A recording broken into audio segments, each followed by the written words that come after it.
जगाची जगद्गुरु वैकुंठवासी वर्गाच्या मूर्तिमंत श्री संत महाराज पवित्र इंद्रायणी नदी आणि इंद्रायणीच्या काठी बसलेलं पवित्र छोटंसं दिहुगाव आणि त्या दिहुगावामध्ये जगाच्या कल्याणार्थ जन्माला आलेले महान साधू संत जगद्गुरु तुकोबार आहे आणि तुकोबार यांच्या अभंगामधून तुम्हासारख्या संत श्रेष्ठांच्या सेवेसाठी निवडलेला अभंग या अभंगातून चोरी झालेली काय झालेली चोरी आणि चोरी अशी झालेली देवानेच देवाच्या घरी चोरी केली विठाला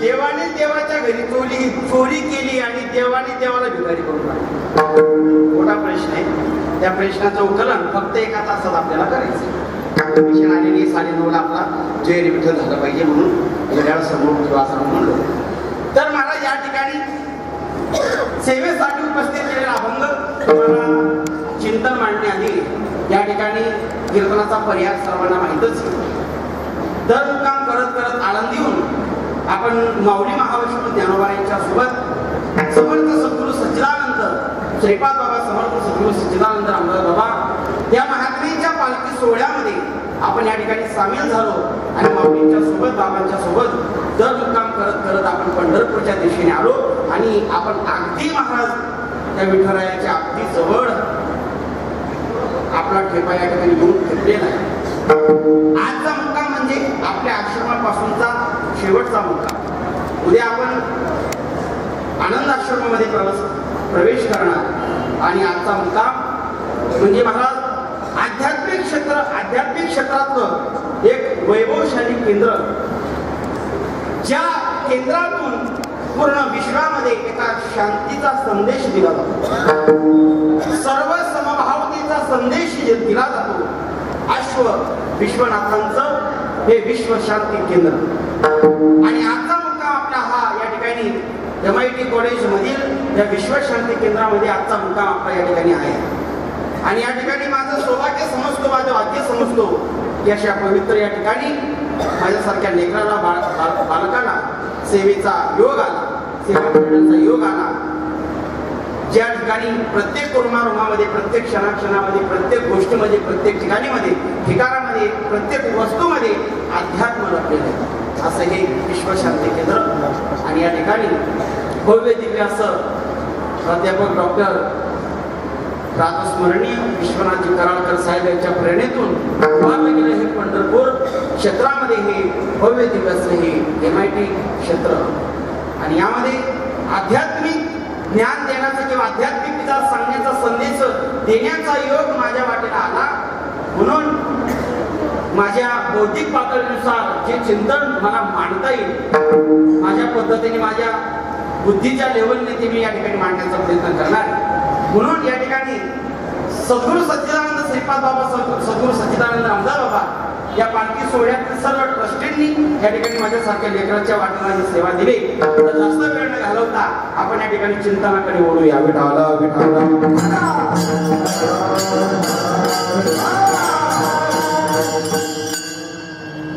अभंगामध्ये महाराज विचार मांडण्याच्या आधी सेवेसाठी उपस्थित केलेला अभंग या अभंगातून जगद्गुरु तुकोबार म्हणतात देवाची एक घरी शब्द लक्ष कळतात ना देवाची एक घरी देवे केली चोरी देवे देव नागवणी केला भिकारी या ठिकाणी अभंगातून महाराज सांगतात की देवाने देवाच्या घरी चोरी केलेली देवानेच देवाला भिकारी केलं जाईल आला का लक्षात मग त्या तो चोर ज्यावेळेस चोरी करून पळाला त्यावेळेस सगळेच त्याच्या पाठीमागे त्याला पकडायला धावण्या धावा सगळेच त्याच्या पाठीमागे धावले पण तो कोणालाही सापडला तो कोणाला सापडला त्याचा विचार आपण करणार ज्यावेळेस महाराज हे सूत्र त्या पोलिसांकडे गेलं की हा चोर नेमका होता कुठे तर महाराज शोधांनी सापडले की तो जवळच होता आला का लक्षात पण तो कळला नाही आहे की नाही आणि मग शेवटी महाराज या ठिकाणी विचार मांडत असताना डायरेक्ट आझाद वाट म्हणून लागला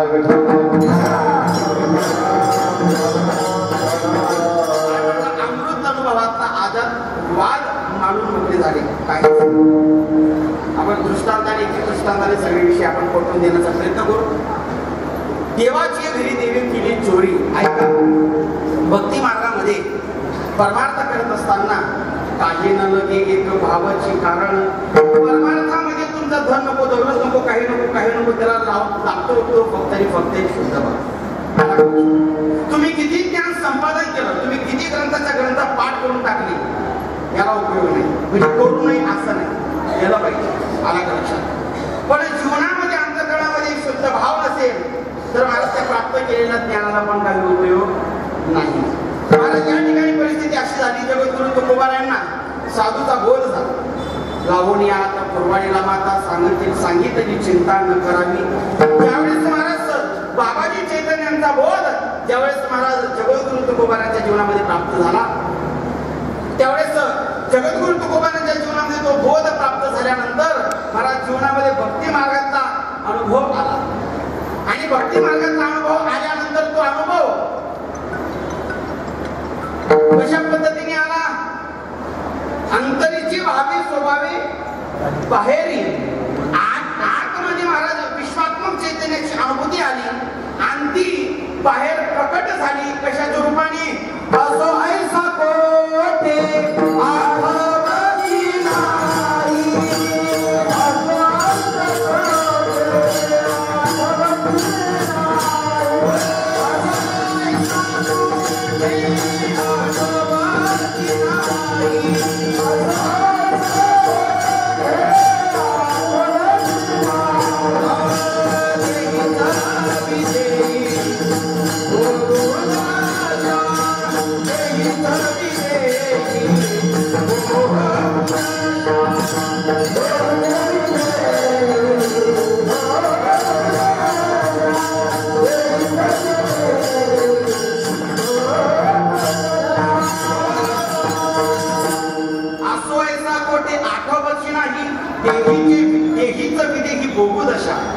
स्वतःचा देहाचा विसर पडले नाही महाराज. हा कंठी प्रेम दाटे नैनी नील लोटे मग हृदय प्रकटे नामरूप. ही अवस्था जगद्गुरु तुकोबारांच्या जीवनामध्ये झालेली. जगद्गुरु तुकोबारांना देहाचा परिपूर्णपणे विसर पडलेला. जगद्गुरु तुकोबाराय परमार्थ करत असताना, भक्ती मार्गाच्या दिशेने जात असताना संसाराचा, देहाचा, घराचा, दाराचा, सगळ्या गोष्टीचा या ठिकाणी विसर पडलेला आहे. फक्त एकमेव तो परमात्मा, तो विश्वात्मक चैतन्य शक्तीचा अनुभव. महाराज गायनाचे एवढे आपुल्या छंदे मनाची आनंदे आवडीनी. ही अवस्था जगद्गुरु तुकोबारांच्या जीवनामध्ये झाली. आणि जी अवस्था महाराज शास्त्रामध्ये वर्णन केलेली अष्टसात्विक भावाची स्थिती, ही अवस्था जगद्गुरु तुकोबारांच्या जीवनामध्ये निर्माण झाली. ती निर्माण झाल्यानंतर काही गावातली काही लोक जी जवळ होती, जगद्गुरु तुकोबारायांच्या सोबत परमार्थ करत होती, ती लोक समोर आली आणि म्हणायला लागली, जगद्गुरु तुकोबाराया, पाठीमागे मी तुमचा परमार्थ पाहिला तर अशा पद्धतीचा नव्हता, पण तुम्हाला बाबाजी चैतन्य नावाचे कोण सद्गुरू भेटले. ते सद्गुरू भेटल्यापासून तुम्हाला घराचा, दाराचा, प्रपंचाचा, या देहाचा सुद्धा या ठिकाणी विसर पडलेला आहे. तुमच्या जीवनामध्ये असं नेमकं झालं काय? तुमच्या जीवनामध्ये अशी नेमकी घटना घडली कशी, किंवा अशी कुठली घटना घडली की ही अवस्था, ही स्थिती तुमच्या जीवनामध्ये झाली? तर जगद्गुरु तुकोबारायांनी जे उत्तर दिलं त्या अभंगाच्या पहिल्या, देवाची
असो हिस्सा कोठे आठवची नाही, तुम्हाला स्वतःच्या देहाचा विसर पडलेला आहे. ही अवस्था, ही स्थिती तुमच्या जीवनामध्ये झाली कशी, त्याचं उत्तर जगद्गुरु तुकोबाराकडून मागितलं. ते उत्तर या भागाच्या चरणात दिलं. देवाची घरी देवे केली चोरी, म्हणजे देवाने देवाच्या घरी चोरी केली म्हणून ही अवस्था झाली.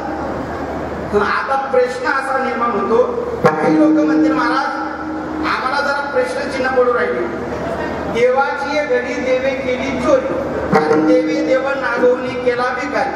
देवाने देवाच्या घरी कस काय चोरी, देवल देवाच्या घरी कस काय चोरी करू शकतो? आला का लक्षात? वेटेकर सरांच्याच घरी कशी चोरी करू शकतो? हा मोठा प्रश्न आहे की नाही.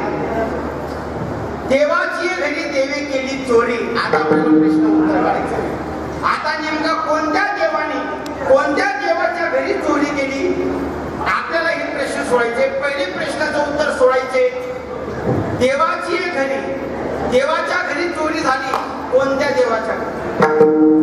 आपण म्हणतो 33 कोटी देव आहे, त्यातले देव का नाही? आपण संत विचाराने चालणारी माणसं आहोत. संत विचार असा म्हणतो की जरी जगाच्या पाठीवर लोकांनी किंवा 33 कोटी देव मान्य केले असतील, पण संतांच्या विचाराच्या ठिकाणी 33 कोटी देव मानले.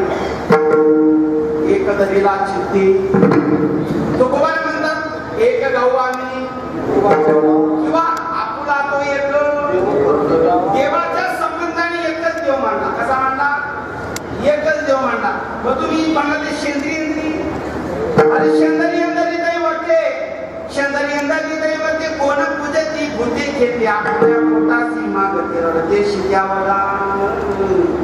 शेंदरी अंदरी दैवते, शेंदरी अंदरी दैवते. संतांच्या विचारात पण सुद्धा ते देव मान्य नाही.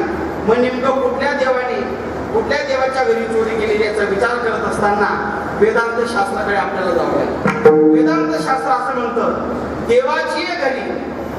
हे बघा, जेवढे सृष्टीची निर्मिती करायची होती सगळ्यात पहिले विश्वात्मक निर्गुण निराकार, ज्याला शब्द नाही, शब्दाने तो उच्चारला जात नाही, असं परब्रह्म चैतन्य. परब्रह्म उच्चारणं ही सुद्धा त्याला दोष लागतोय, पण आपल्याला चिंतन मांडण्यासाठी ते शब्द पुढे घ्यावे लागते. परब्रह्म चैतन्य ते एकटं होता. त्यांनी एक विचार केला की आपण या विश्वामध्ये खेळलो पाहिजे.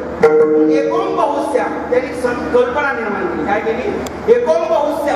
एकोम बहुस्या कल्पना निर्माण झाल्यानंतर त्याच्यातून माया उद्भवली. काय उद्भवली? माया उद्भवली. माया उद्भवल्यानंतर त्याच्यामध्ये 3 गुण निर्माण झाले, रज तम आणि सत्व. आला का लक्षात? हे 3 गुण निर्माण झाले आणि 3 गुण निर्माण झाल्यानंतर त्याच्यामध्ये सत्व प्रधान मायेमध्ये चैतन्याने प्रवेश केला, तो ईश्वर काय झाला? हा, सत्व प्रधान मायेमध्ये चैतन्य रूपाने प्रवेश केला, तो ईश्वर झाला. आणि तम प्रधान मायेमध्ये महाराज चैतन्याने प्रवेश केला, तो जीव झाला. ओके. मग या ठिकाणी देव मान्य करावे लागते, जो विश्वात्मक निर्गुण निराकार आहे, ज्याला शब्द नाही, ज्याला आकार नाही, ज्याला विकार नाही, तो ओतप्रोत भरलाय, असं ते परब्रह्म चैतन्य आहे. तो म्हणजे एक पहिला. दुसरा देव जो सत्वप्रधान मायेमध्ये ज्याने अंगीकार केलाय चैतन्याने, तो ईश्वर. तो ईश्वर कसा आहे?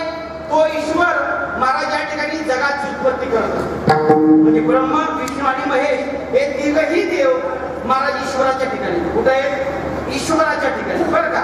म्हणजे हे जगाची उत्पत्ती करतात, जगाचं पालन करतात आणि जगाचा नाश करतात. परब्रह्माची खाची पातळी. आला का लक्षात? हे या ठिकाणी काय करतात? म्हणून राम कृष्ण हे सगळे ईश्वर. हे काय सगळे ईश्वर महाराज. आला का लक्षात? या ईश्वराचा फक्त एकच विषय असा आहे, ईश्वरांची माझा फरक मी तुम्हाला सांगेल पुढे. महाराज ईश्वर हा सर्व गुण संपन्न नाही. हा मायेला मुठीत ठेवतो. काय ठेवतो? हा मायेला मुठीत ठेवतो. आला का लक्षात? याच्या सत्तेने म्या बोलविल्या, म्या चालविल्या, हे ईश्वराच्या ठिकाणी. आणि चला पुढे. तमप्रधान मायेमध्ये जे चैतन्य अंगीकार करतो तो म्हणजे जीव. त्या जीव, हा जीव सुद्धा देवच आहे. काय म्हणतो मी? हा जीव सुद्धा देवच आहे. तुम्ही म्हणा असं कसं काय महाराज? जीवाला तर काहीच कळत नाही. ईश्वराला आम्ही देव मान्य करू, तो निर्मिती करतो, तो काही करतो, पण जीव कसा देव आहे? कारण जीवाला काहीच कळत नाही.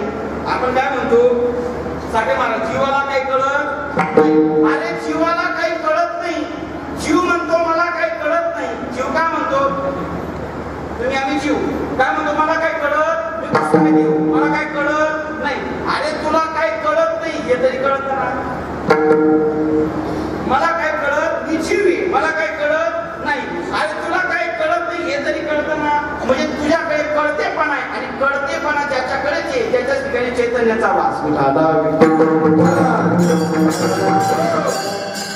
मला काय कळतं म्हणजे जीव सुद्धा काय देवच आहे. फक्त ईश्वरात आणि जीवात एवढाच फरक आहे. ईश्वराच्या मुठीत माया आहे आणि मायेच्या मुठीत जीव. म्हणजे कळली का भाषा? संसाराचं उदाहरण सांगतो तुम्हाला पटकन लक्षात. बायकोला मुठीत घेणे म्हणजे ईश्वर होणे. बायकोला मुठीत घेणे म्हणजे ईश्वर होणे आणि बायकोच्या मुठीत जाणे म्हणजे जीव होणे.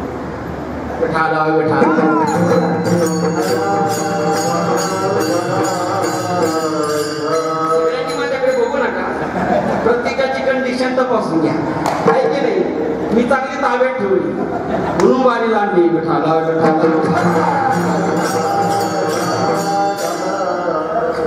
आम्हाला अंदर किंवा असं आहे का नाही का? महाराज या ठिकाणी हा कळलं ना. महाराज या ठिकाणी परब्रह्म हा पहिला देव, जो निर्गुणकार, जो शब्दाच्या ठिकाणी होत नाही. शब्दाच्या ठिकाणी जो शब्दाने त्याचा उच्चार होत नाही. परब्रह्म असणारं चैतन्य म्हणजे पहिला देव, ईश्वर म्हणजे दुसरा देव आणि जीव म्हणजे तिसरा देव. हे वेदांत शास्त्राने मान्य केलेले देवाचे 3 प्रकार. ओके. आता आपल्याला प्रश्न 3 देव आपण शोधले, ते सेंद्रिय ते सगळे सोडले, ते काही कामाचे आता ते संतांच्या विचारात. हे वेदांत शास्त्राच्या किंवा संत विचाराने इतकी देव मानले, परब्रह्म, ईश्वर आणि जीव. तर पहिले प्रश्नाचं उत्तर शोधूया. देवाची घरी, देवाच्या घरी चोरी झाली. आता कोणत्या देवाच्या घरी चोरी झाली? पहिला उत्तर शोधू आपण. परब्रह्माच्या घरी. परब्रह्माच्या घरी चोरी झाली असं जर म्हटलं तर महाराज चोरी करण्यासाठी बंदिस्त असावा. चोरी करण्यासाठी बंदिस्तपणा असावा लागतो. पण परब्रह्म तर ओतप्रोत भरते, तो बंदिस्त नाही आणि तो उपाधी रहित आहे. आणि तो बंदिस्त जर म्हटला तो उपाधी त्याला परब्रह्म म्हणता येणार. तो विश्वव्यापी, तो भरून सुद्धा उरलेला आहे. आला का लक्षात? म्हणून त्याच्या घरी चोरी होऊ शकत, परब्रह्माच्या घरी चोरी झाली नाही. ओके. चला पुढे. ईश्वराच्या घरी चोरी झाली. चैतन्य चित्त चोरिले, चैतन्य चित्त चोरिले, चित्त चोरिले. माऊलींचं प्रमाण अगदी बरोबर आहे. आपण सिद्धांताला आल्यावर प्रमाण आपण फोड करतोय अभंगाची, चिंतनाची. तुम्ही जर चिंतन मांडण्याच्या अगोदर उत्तर देऊन टाकलं तर मग ते आपल्या चिंतन मांडण्याला फायदा लागतो. ऐके नाही मजा येणार. माऊलींचं आपण तुम्हीच म्हणायचे प्रमाण, माऊलींनीच म्हणायचं. कारण अजून आपल्याला पुढे जायचंय आम्ही तुम्हाला सांगेल त्यावेळेस. ओके. तर महाराज काय चालू होतं आपण? परब्रह्माच्या घरी चोरी होत नाही. चला पुढे. ईश्वराच्या घरी चोरी झाली का? आता ईश्वराच्या घरी चोरी झाली असं जर म्हणायला गेलो तर ज्याच्या घरी चोरी करायची तो झोपलेला असावा. काय म्हणतोय? ज्याच्या घरी चोरी करायची तो झोपलेला असावा लागतो. आणि ईश्वर कधी झोपत? झोपतो का? तो जर झोपला तर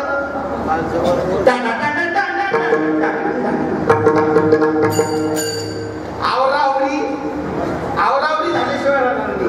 आल्या का लक्षात? तो महाराज सतत जागा आहे. ईश्वर हा सतत जागा आहे. तो जागा आहे म्हणून आपला सगळा खेळ झालेला आहे. म्हणून ज्याच्या घरी चोरी करायची तो झोपलेला असावा लागतो. ईश्वर सतत जागा आहे म्हणून त्याच्या घरी चोरी झाली नाही. चला पुढे. आता शेवटचा देव उरला. कुठला? जीव उरला. मग आता जीव जो आहे त्या जीवाच्या घरी चोरी झाली का? तर उत्तर आहे का? हो, जीवाच्या घरी चोरी झाली. विठाला विठाला. कोणाच्या घरी चोरी झाली? जीवाच्या घरी चोरी झाली. कारण जीव हा कसा आहे? बद्ध आहे. बधीर लोकांच्या घरी चोरी होती. बद्ध आहे. आला का लक्षात? कारण तो संकुचित आहे. आला का लक्षात? तो भान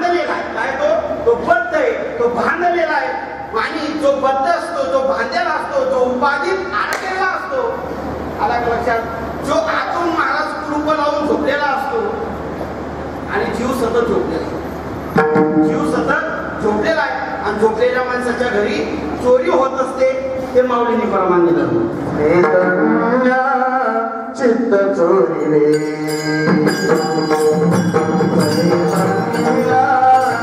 चित्त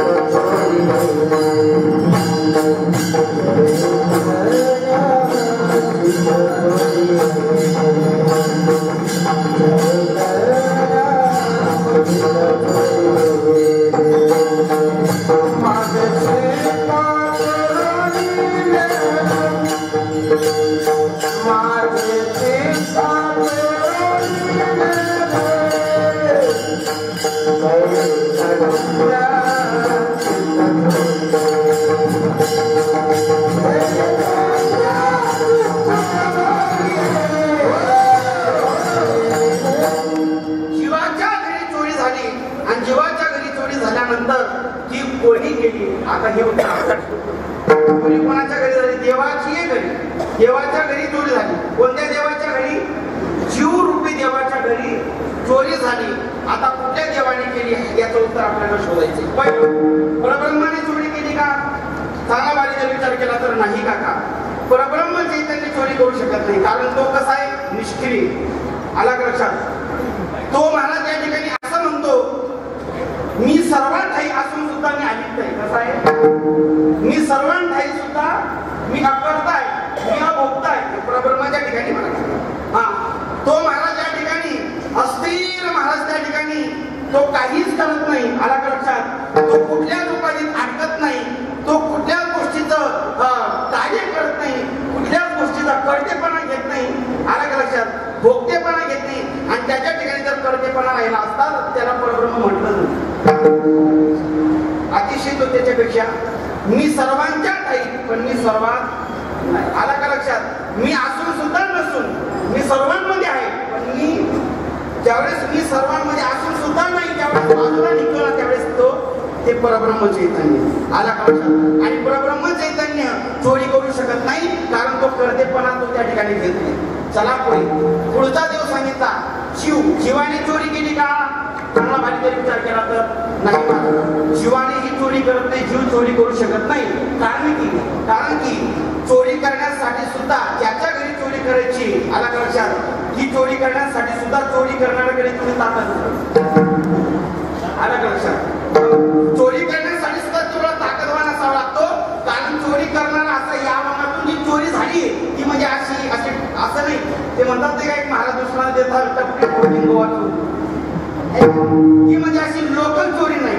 या मनातून केलेली चोरी म्हणजे काहीतरी विशिष्ट आहे. आणि ती चोरी करण्यासाठी ताकदीचा चोर असावा लागतो. आणि जीवात तेवढी ताकद त्या अभंगातून जी चोरी केली. मग चला पुढे, जीव या अभंगामध्ये जी चोरी केली ती चोरी जीव करू शकत नाही. मग दुसरा जे जो सांगितला आपण ईश्वर, त्या ईश्वराने चोरी केली का? हो, तो ईश्वर रूपी जो भगवान आहे, त्या ईश्वर रूपी भगवंताने चोरी केली. आणि तो ईश्वर म्हणजे तो कन्हैया, तो कृष्ण, जो सत्वप्रधान मायेच्या संगतीमध्ये आहे. असा जो आहे तो या विश्वात्मक या मायेमध्ये महाराज पृथ्वी तलावरून अवतार कार्य घेतलेला आहे. असा जो महाराज ईश्वर रूपी भगवंत आहे, त्याच्याकडे कर्तेपणा आहे. आणि तो म्हणतो माझ्या सत्तेने सगळं चालतं, माझ्या सत्तेने सगळं बोललं जातं, माझ्या सत्तेने विश्व सगळं हलत असतं, डुलत असतं. तो ईश्वर रूपी देव आहे, तो ईश्वर रूपी देव चोरी करतो. हरिने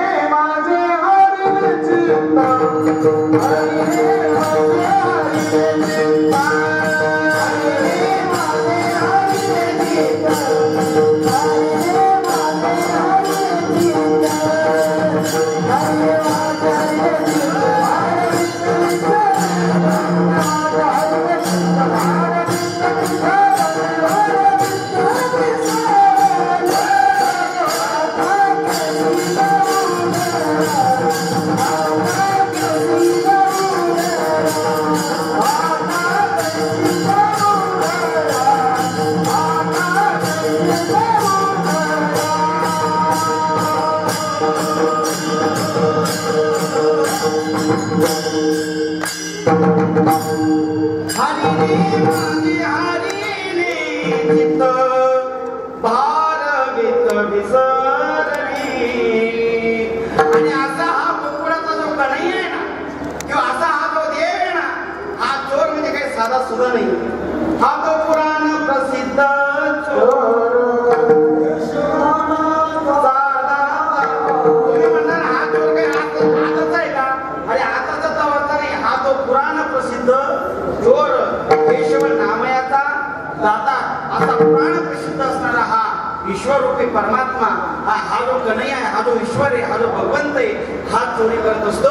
म्हणून ईश्वरूपी देवाने जीवरूपी देवाच्या घरी चोरी केलेली आहे. देवाची घरी देवे केली चोरी, देवे देव नागवणी केला. अशी चोरी केली, मी म्हणलो ना, अशी लोकल चोरी केली नाही, महाराज फटकट चोरी केली नाही, अशी चोरी केली, अशी चोरी केली. महाराज पण भिकारीच करून ठेवलं. हा त्याने महाराज भिकारीच करून ठेवलं. मग तुम्ही म्हणाल काय चोरलं बुवा? पैसे, सोनी, नाणी असं काही चोरून नेलं का? महाराज नाही. या भगवंताने काय चोरून नेलं महाराज? संसारच चोरून नेला, प्रपंचच चोरून नेला, चित्त चोरून नेलं, अंतःकरण, मन, बुद्धी, चित्त, अहंकार या ज्या गोष्टीत काका, या सर्व गोष्टी त्यांनी चोरून नेल्या. तुम्हाला सांगतो, संसाराच्या नावे घालून या शून्य, तो कोणाला म्हणतात शून्य, संसाराच्या नावे घातलं, संसार चोरून नेला. बरे झाले तेव्हा निघाले, बरे या दुष्काळे, हा चोरीचा परिणाम. तुकोबारांची जी भाषा आहे ना, ही चोरीचा परिणाम आहे. पण आमच्या तोंडून ही भाषा निघत, याला कारण काय? झाले का? झाले का? नाही बघा तुम्ही मात्र लोकांच्या काय गप्पा काय सांगू माहे, म्हणजे काय पट्टांत तर हळमान शेव का तुम्हाला? ही माझी गाडी, हा माझा पोर, ती माझी पोर. अरे तुला माहिती का? म्हणजे काय हायवेच्या तिकडच्यावर माझं जीव याचा परिणाम. नाही तर आता रस्त्याने येतो ना आपण, बघा गाडी नेत असताना, ही माझी जागा, ती माझी जागा. झाली का चोरी? आपण जागा काही आपल्याला सुटती का? अहो महाराज, तुम्हाला सांगतो, जोपर्यंत तुमची चोरी होत नाही, तुमच्या आतली चोरी होत नाही, तोपर्यंत महाराज ही गोष्ट किंवा ही अवस्था तुम्हाला सांगू, परिपक्वता, परमार्थाची परिपक्वता कधी कळते माहितीये का? तुमच्याकडे शेंगा पेरतात का? शेंगा, भुईमुंगच्या शेंगा पेरतात, भुईमुंग. भुईमुंगच्या शेंगा जमिनीतून उपटल्या, काढल्या, परिपक्व असतात का कच्च्या पक्क्या असतात? कच्च्या पक्क्या असतात. कशा असतात? कच्च्या पक्क्या. म्हणजे कच्च्या पक्क्या कशावरून करतो? तो आता शेंगदाणा तो फोटल्याला चिकून असतो. कशाला? आमच्याकडे त्याला फोचरा म्हणतात, फोचरा. तो आता शेंगदाण्याचा टरफल्याला चिकून असतो. तो शेंगदाण्याच्या टरफल्याला इतका चिकून असतो, ती शेंगदाणा आतून फाटली, तो शेंगदाणा फाटल, पण तो शेंगदाणा त्या फोचऱ्याला टरफल्याला सोडणार.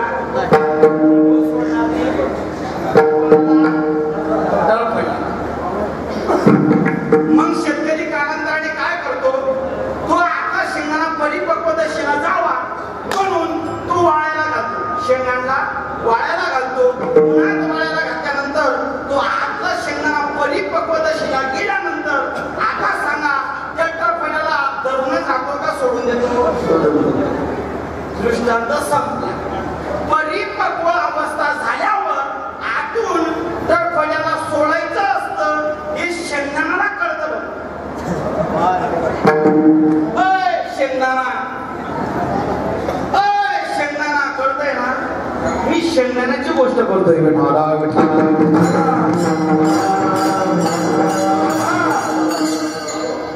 शेंगदाण्याची. महाराज त्या शेंगदाण्याला कळलं, पण या शेंगदाण्याला कळलं.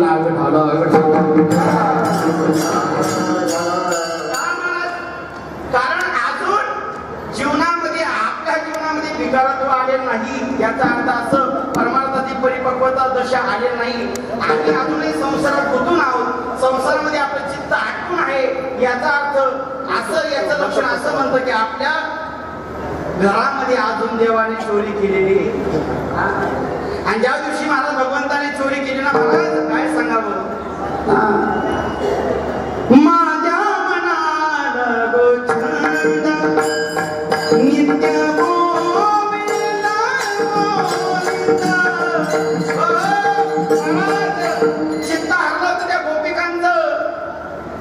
ज्यावेळेस गोपिका सकाळ सकाळमध्ये काम करायची, मुरलीचा ध्वनी गोपिकांनी ऐकावा. महाराज त्या दिशेने पळावं. सगळ्या गोपिकांनी सासूबाई म्हणजे अय कुठं जाती म्हणलं सकाळ सकाळमध्ये. म्हणलं माय आपल्या गावात कीर्तन, सासूबाई कीर्तन ऐकत चालली. ती म्हणते ए कुठं चालली, ती काम टेकडी घराचं काम कर, चांगली कीर्तन ऐकायला. मला अशी बऱ्याच सासू अशा असतात त्या सुनांना कीर्तनाला जाऊ दे, आणि बऱ्याच सुना अशा असतात त्या सासूला कीर्तनाला जाऊ दे. बऱ्याच सासू सुने अशा असतात जन्माय कीर्तनाला, जन्माय कीर्तनाला सोबत येतात. काही अशा आवाजी असतात दोघी कीर्तनाला येत नाही. ती म्हणते जाऊ द्या जाऊ द्या, ठीक आहे म्हणजे आपण घराचं काम करून जा. काय म्हणजे काही नाही कापून ठेवले बरं का, चोरी झाल्याचा परिणाम सांगतोय बरं का. हा महाराज त्या ठिकाणी घरामध्ये काम करून जा म्हणजे काय, मी कैऱ्या कापून ठेवल्या, कैऱ्या कापून ठेवल्या, राहायचं तयार कर, त्याच्यात कैऱ्यावर लोणचं बरणीत भर, बरणी पान शिकावर टाक आणि बिंदास निघून जा. महाराज सकाळ सकाळ मध्ये आली, मस्तपैकी कैऱ्या वगैरे कापल्या, मस्तपैकी राहायचं तयार केलं, त्याच्यामध्ये भरलं. उशीर झाला, मुरलीचा ध्वनीमध्ये पूर्ण तिचं चित्त एकाग्र झालं. आता काय करावं. महाराज तिची मुलगी होती, तिचं नाव होतं आरती, ती बाजूला येऊन उभं राहिली. ती म्हणते आई आई मी कीर्तनाला येणार. हो म्हणले जाऊ, पण मला एक काम करू दे पहिले. तिने महाराज घाईघाईत बरणी बांधली. इतका वेळ झाला, हिला पूर्ण महाराज विसर पडून गेला. आता प्रकार काय घडायला पाहिजे होता, त्या बरणीला शिंक्यावर ठेवायला पाहिजे आणि मुलीला कळेवर घेऊन जायला पाहिजे ना. पण इतका विसर पडला, त्या मुलीला बरणी समजून मुलीला शिंक्यावर ठेवून गेलं. आणि त्या महाराज त्या बरणीला मुलगी समजून बरणीला कळेवर घेतलं आणि निघाली ना महाराज. देवा तुझ्या मुरलीच्या पायरी, हरी तुझ्या मुरलीच्या पायरी, मन मोहिले रे मन मोहिले, कपाळी काजा डोळ्यामध्ये कुंकू, हळदीने मळवट बरली, मन मोहिले रे मन मोहिले. मला त्यांच्या बरणीला घेऊन ठगुमाय दगुमाय यमनामाय जमनामाय भेटली. दगुमाय म्हणजे माय भेटली सकाळ सकाळ म्हणते, व यमनामाय माझी आरती मुली घेऊन कळेवर घेऊन कीर्तनाला चालली. ठगुमाय म्हणते आवड ठिकाणवर तुझ्याकडे आरती नाही, एवढी मोठी पडत नाही.